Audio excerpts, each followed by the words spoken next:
திறப்புலா பண்றதுக்கு முடியாம விடமாட்டாங்க. மந்திரி வந்து அந்த இறக்கணும்னாங்க. கொண்டு வந்தது நம்ம உங்க கோரிக்கையை ஏத்துட்டு யாரும் திமுக செஞ்சுட்டு உங்களுக்கெல்லாம் தெரியும்.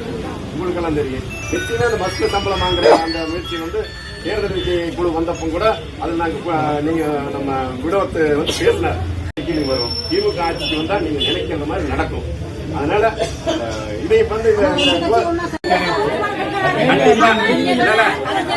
கேளுங்க, நம்ம ஒரே கட்சி தான், இந்த கட்சி இல்ல. பதவி கேட்டு செய்வாங்க. கணேசன் சொல்றாரு எனக்கு பொறுப்பு கொடுங்க. ஒரு வேட்பாளர் யாரா இருந்தாலும் சரி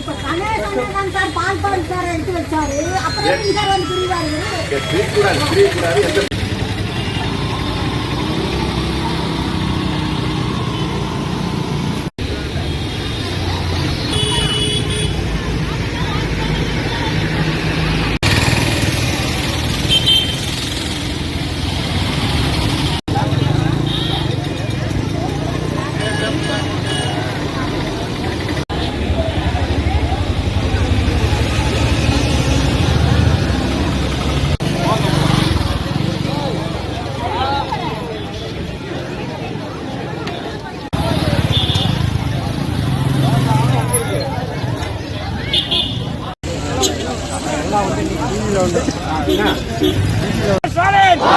அண்ணன் மு க ஸ்டாலின், நாளை முதல்வர் அண்ணன் மு க ஸ்டாலின், நாளை முதல்வர் அண்ணன் மு க ஸ்டாலின், அண்ணன் தளபதி டாக்டர் கலைஞர், 10 கோடி சமாஜத்தின் காவலர் அண்ணன் தளபதி, நம்பிக்கை நட்சத்திரம் அண்ணன் தளபதி, விவசாயிகள் நம்பிக்கை நட்சத்திரம் அண்ணன் தளபதி, தோட்ட தொழிலாளி நம்பிக்கை